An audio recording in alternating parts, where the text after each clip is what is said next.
Ladies and gentlemen, this is Gail Morgan welcoming you to the Libertarian Counterpoint's Knuckleheads of Liberty podcast. You've heard their point, now listen to the counterpoint. Welcome to the Knuckleheads of Liberty podcast. We're coming at you on December 28th, 2021, a day ahead of schedule. A few little issues to, upend our schedule a little just so we could get out a year-end show. But, hey, we're still around, which is a big deal after this whole year of liberty crushing big government. But before we get into any of the issues of the show, let me introduce you to our panel. In our upper left-hand corner, we have Leon, the Word Brathwaite, last word in liberty. He is a retired engineer in the state of California. In our upper right-hand corner, we have our screaming eagle of freedom, Tim Everett. He is a pilot in the state of California. My name's Jason McPhee, and I'll be your host today. So this is kind of our year-end roundup show, and so we just kind of picked a few big topics that we thought were a little indicative of some of the things going on this year, and maybe we'll give a few insights into what we might think of next year too before the end of the show. But one of the biggest issues that we've been dealing with is COVID this last year or two, and the authoritarian power grabs that have been occurring because of that. And, one of what I thought was a fairly instructive debate that I heard once online during this whole time was between attorney Gloria Allred and Dave Rubin, the sort of conservative, classical liberal type commentator out there online. And I thought it was really instructive what Allred said, because she's an attorney who's, usually concerned with people's civil liberties. Usually she's defending women's rights. And I thought her rationale, what she said in there, really gets at the heart of some of the craziness that the left has in why they've just gone nutso against our civil liberties.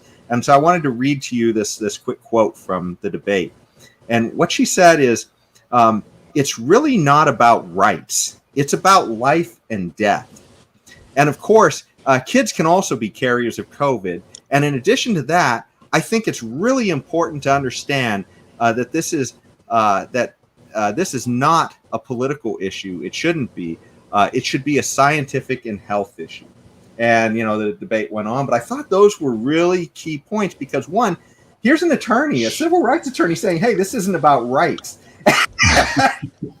As she just mows over our rights, and then the fact too that she said this is not political, it's about science and health. And I mean, I can't think, politics is simply the exercise of moving around our resources, of deciding how we're going to allocate these scarce resources as a society, and some of that includes just our individual liberty, and how we make our choices for ourselves. And to say this isn't political, it's about science and health, as though those things are separate. I just can't think of anything more warped and perverse. And I think this really gets into the lefty mindset of how we go so quickly from having liberties to losing our liberties when we see something like this COVID situation come up. So anyways, I'll throw it out there to you guys. Any thoughts on this particular thing, or any other insights you guys might have onto why we're at where we're at? How we've been driven to this point. Go, Leon. I think something have gone mad in this world because of this COVID. I always remember what Australia was to the world. A relatively free country with rights and liberties almost as good as we have here in the United States, maybe even better in some cases. But now we hear about what's going on in Australia. They even have little internment camps being set up around the place that you could be sent to. A law-abiding citizen could be sent to these camps if they test positive for COVID or things like that. People could be arrested for leaving their homes. The world has somewhat gone mad because of COVID. Right now, we have Gloria Allred in this particular instant. Now, Gloria Allred is not a civil rights person, Jason. I want to correct that. She was just a lawyer who is to defend women who accuse other people of rape or other misconduct, sexual misconduct. Mostly, that was a big thing. She was very prominent in the Tiger Woods situation. But the fact of the matter is, she is an attorney, and she should know something about civil rights here in the United States. You would think so. I mean, one of the core principles is the right to an attorney so that you can defend yourself if you're ever accused by the state or even accused of someone of some civil in a civil matter. And yet here is this woman talking about it's not about rights. I thought everything in this country is about rights. Every single thing is about rights. Whether and life or Well, Leon, you're freezing out. They've removed your voice from you for a second. okay. Yeah. Oh, did you want to cut back in? Or sorry, did you want to? Am I unfrozen now? I think you are. Yeah, if you wanted to finish your thought before Tim goes. Yeah. Okay. So what I was going to say, everything is about rights. Okay, and we will see it. This woman have this gall to say that it shouldn't be politics. It should be about science or whatever it is and that kind of stuff. The left always claim to be following the science, and then they do these stupid things like having kids wearing masks and all these sort of things and locking the schools down when there's no scientific basis. This is insanity upon insanity on steroids. Go ahead, Tim. Well, it's usually about some kind of safety thing, which harkens back to the, I think it was, who was it? Benjamin Franklin. Benjamin Franklin about, you don't deserve either if you're going to give up your rights for a little safety. Yes. And so it's always somebody else, though, that has to go to the gulag. When it's Japanese being interned during World War II, with is there a better example of a blatant disruption in someone's civil rights than that? I mean, sure, maybe you catch one or two of the people that are gonna, try to blow up a railroad track or something, or cut a telephone line or some sort of thing. I don't know. Maybe not. But, you're going to intern an entire race. I mean, things like that.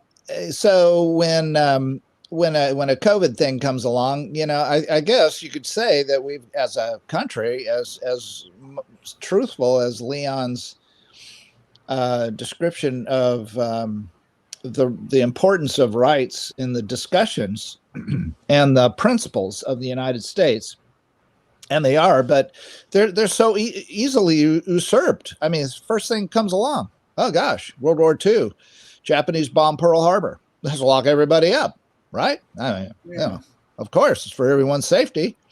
So and the same thing with Gloria. What does she want to do?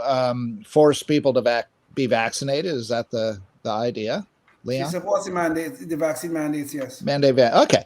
Well, probably Gloria is already vaccinated, and or she's on board with it. That's cool.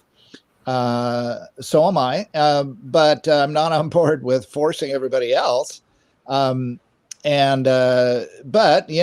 I put people's rights in front of maybe some little potential safety that's debatable whether or not that would affect me being vaccinated myself. So anyway, it's craziness, and but it's not unprecedented. I don't think. I see it throughout history as an American thing. I mean, just as American as apple pie. It's like lock people up, usurp people's rights, right, left, and upside down, and just press on. Who cares? Because hey, it's all about your safety. I mean, don't you know, you dumb American? Well, but the analogy to the internment of Japanese during World War II is germane here, because look at what is happening right now in Australia, in particular, right now. What are they doing? They're demonizing the unvaccinated. The same thing is happening here. So what are the next steps? I hope to God we don't go the next step where that demonization where that demonization turns into something more than just rhetoric, in the sense that, yes, we can say the unvaccinated is this, the unvaccinated is that, or the other. I hope we don't start taking actions against the unvaccinated, even though there are things that are being done right now. People are losing their jobs because they are unvaccinated. And again, we talk about the violation of rights, and it have already began in this whole mess. So I hope we don't go much further than we are right now. But who knows? Well, it shows you how far you can stray when you leave principles about, liberty. And, I think, we could telegraph this from things like the drug war. I mean, we became a prison industrial state, all in the name of safety, right? And about even though what you put in your own body, safety. Now, of course, they want to force things into your own body, whether you want it or not. So it's just amazing, how these things can slip. What goes in, what comes out, either way, we tell you what's what. Exactly. Yeah. So, another big issue that's come up this year, and maybe we can get a visual on this one, and that's the issue with defund the police. Over the last couple of years, ever since the COVID thing hit, we were in this crazy push on defund the police. Now, it's funny for a libertarian. Some people might think that libertarians are for defunding the police, but it's actually, one of the things that most profoundly identifies a libertarian is concern about private property rights. And if we think that there is any just, a role for the state, it is the defense of those private property rights of individuals. So, the idea that somehow libertarians would be for this is just crazy. And yet you see now the left is trying to disassociate itself from its prior position. The left was literally trying to decriminalize property crimes out there. I mean, here in San Francisco, you had all these people who were just looting the Walgreens stores right and left, and it spread to all kinds of other stores. And you had the San Francisco mayor of London Breed. She was saying earlier, trying to say that, hey, Walgreens leaving San Francisco isn't about the crime. It's just a decision they're making as a business. And now suddenly she's and now suddenly she's completely changed her tune as she's starting to see store windows and other things all being boarded up and smashed as these flash crime mobs come flying in and just grabbing everything they can grab, probably staying under that $950 limit that keeps them out of jail in San Francisco. And so suddenly she's turned a new leaf, and now the White House apparently is lauding her efforts at fighting crime. So suddenly they become crime fighters. And I've even seen some of these guys try and turn around and say, hey, it's libertarians who wanted this, not us. So I just wanted to set the record straight. Yeah, that this is not, this is a libertarians lefty. Wanted it. Yeah. Let me just comment on that whole libertarian nonsense, because let me set this part straight. Okay.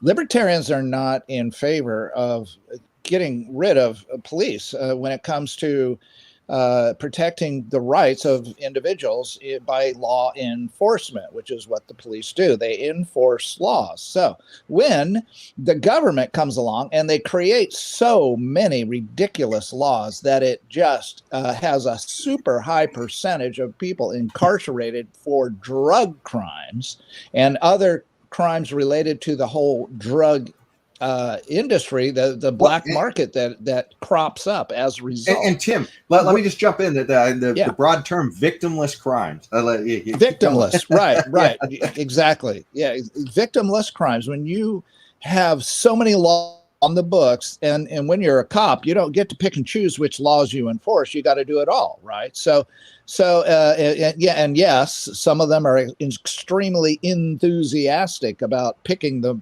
ones that have the no victims because they're usually safer to prosecute. But, okay, so all that is what libertarians are against. It's not what the poor innocent police officer had to deal with after he was hired. It's like, okay, here's this book, or here's a stadium filled with laws on the books, a stadium full of stuff that you have to enforce. Okay, it's not his fault. It's the people that put the law into effect themselves, those that just can't have enough things that if you want to do it, they don't want you to do it. And if you don't want to do it, they want you to do it. Okay, like get vaccinated, for example. So, yeah. Who's going to enforce the, that guy didn't get vaccinated? Well, we got to throw him in jail. Who's going to go get him? Okay. And that's, so this is what libertarians are against. It's not the guy that, the cop that has to go and deal with something from you or me or Neiman Marcus. It's not, somebody that raped somebody that libertarians, oh God, I wish I didn't have that cop that's going to investigate this rape. Oh, geez, that's terrible. We got to defund him. No, I mean, come on. It's if you're going to blame hey, just get in line blaming libertarians for stuff as if we have power over anything. We have none. I mean, it's just ridiculous. It's just beyond ludicrous. And it is sickening that people actually, I mean, I never saw that, Jason, but you're exposed to more of this kind of media nonsense than I am, thankfully. But, if libertarians are being blamed for defund the police, that's not what we're talking about here. I think the distinction that should be made and should be made clear is the difference between defunding the police and defunding the stupid laws that are on the books.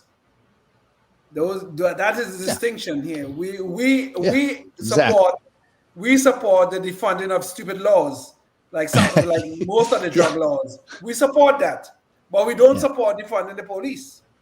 Okay, because we need them to protect our properties and our lives and everything else that they do, as we have talked about many times on the show. And this is where these insane leftists get all mixed up. They try to conflate these two things: defunding the police versus defunding stupid laws. They try to conflate these two things, and next thing you know, they say, "Oh, libertarians want to defund the police." No, we don't. Yeah, we don't. Yeah. And that's because they don't want to have to deal with the elephant in the room, which is getting rid of these excess laws that are victimless crime laws. That's what they don't want to have to deal with, because they love that stuff. I mean, they just eat that stuff up.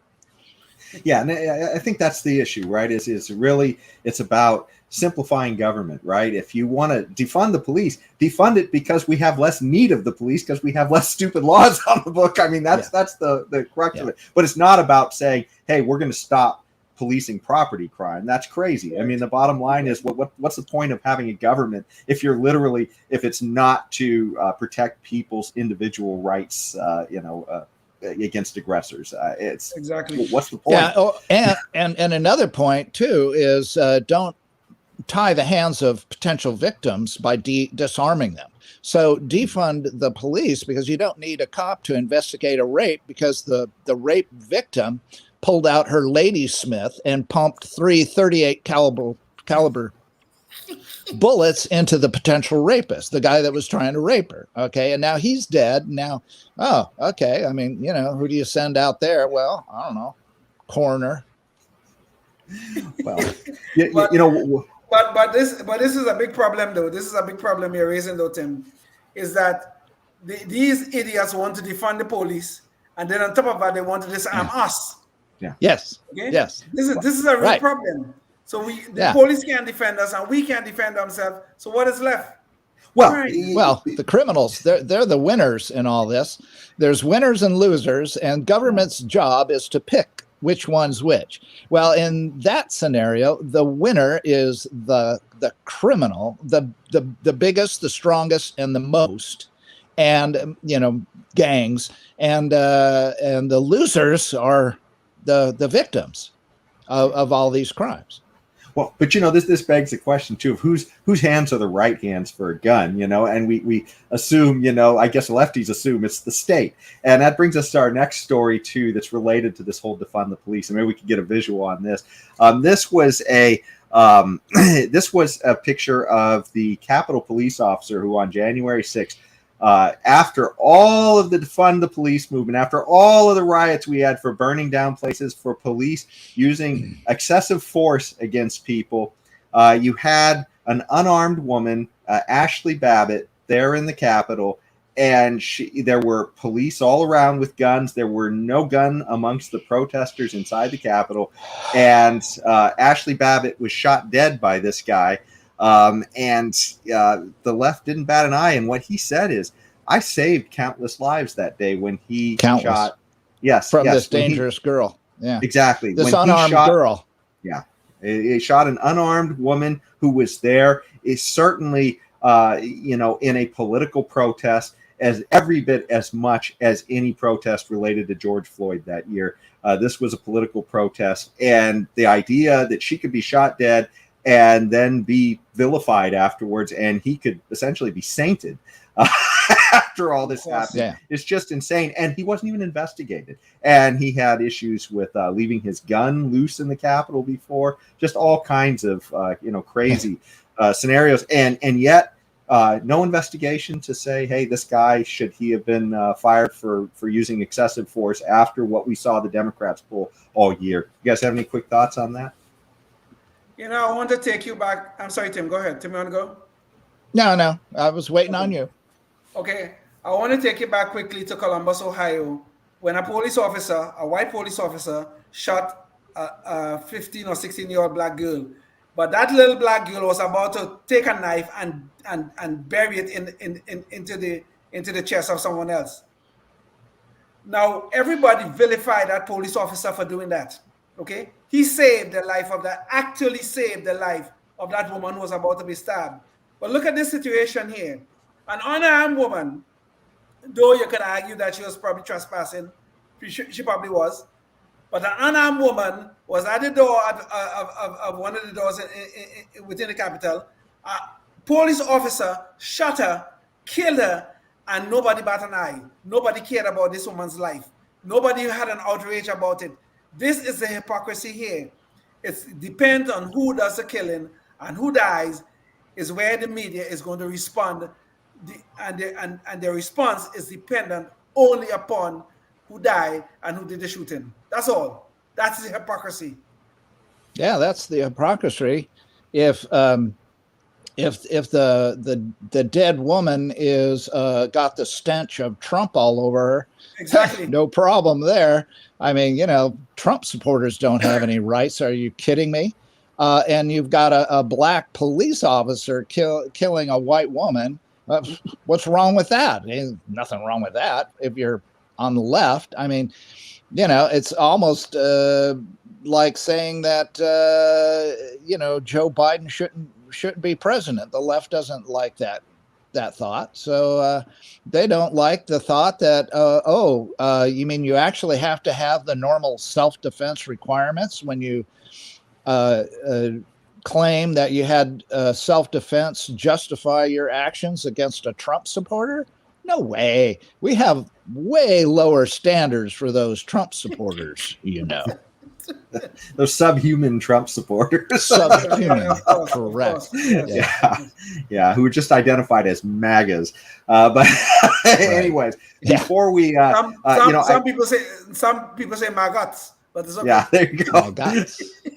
Well, I wanted to get into some projections for next year, but let's jump to the Knucklehead Noise Patrol real quick first, and we'll see if we can get through that and then get to some projections. So, in this particular Knucklehead of the year, so we saved the best for last, and it was Leon there who brought this one up. But essentially, it's about our favorite economist on the show, Paul Krugman. And so he recently gave his unsolicited take on inflation.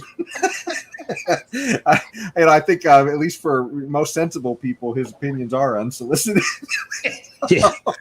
But this one, he literally said that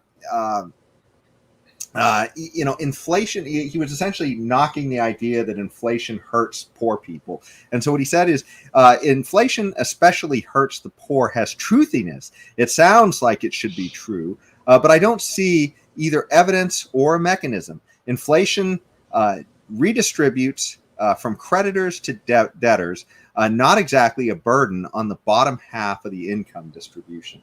And so, it's funny because somebody like him, who's just seeing this from a macro level, there's a little bit of truthiness to what Paul Krugman says here. I'll just say truthiness. But the issue is that who's going to be working these jobs, these lower end jobs, and it's poor people. And if you literally have inflation that is destroying businesses, destroying the economy, the people who are going to go in to buy those, goods that are bread and butter that they have to have that are just shooting up in price, it's going to be poor people. And the idea that he doesn't see that as an issue because he sees, hey, it's great. We can shift some wealth from the top to the bottom easily because of this magical inflation mechanism. Completely the upside down logic of Paul Krugman. You guys have any other ideas on that? Well, his example about creditor it's a transfer of wealth from creditors to debtors, which you have to have, first of all, a definition of what is wealth. I mean, how are you measuring it? Because, okay, so a creditor loans you $100,000 and you buy a house with it. Your house appreciates not in value in relationship to other things in the other goods or services, but only related to the currency. Okay, it's only because it goes up in value because the currency goes down. Okay, so now the poor creditor supposedly now has a transfer of wealth from him or her to the homeowner who gains something from that transfer. Okay. If you measure only in relationship to the currency and say, oh, look, now he's got a house that's worth bought it for $100,000, now it's worth 150. He gained 50 grand. No, he gained nothing. He gained zero because the currency went down in value. Okay, so and meanwhile, the poor creditor is still getting a percentage. Okay. And now he got into it, and yeah, maybe he gets a little bit hurt because he, in a certain sense, but it's all related to the currency and not to the value that you may get from buying goods and services, because that value is not there. The creditor also gets extra money. He gets paid back the $100,000 plus whatever interest he was charged. Okay, but he's not going to take that interest and go buy as much as when he first let go of the $100,000. He's only going to be able to buy what he can buy now at the higher price. Anyway, it's his whole thing. And then that graph. Okay, yeah. Oh, what happened when? Anyway, you got to go. Well, Tim, unfortunately, we can't inflate the amount of time we have for the show. Right. But thanks, everybody, so much for joining us. Maybe at the next show, we'll get into a few of our predictions. But otherwise, thanks so much for joining us this year, and have stay free. Have a great 2022. Life,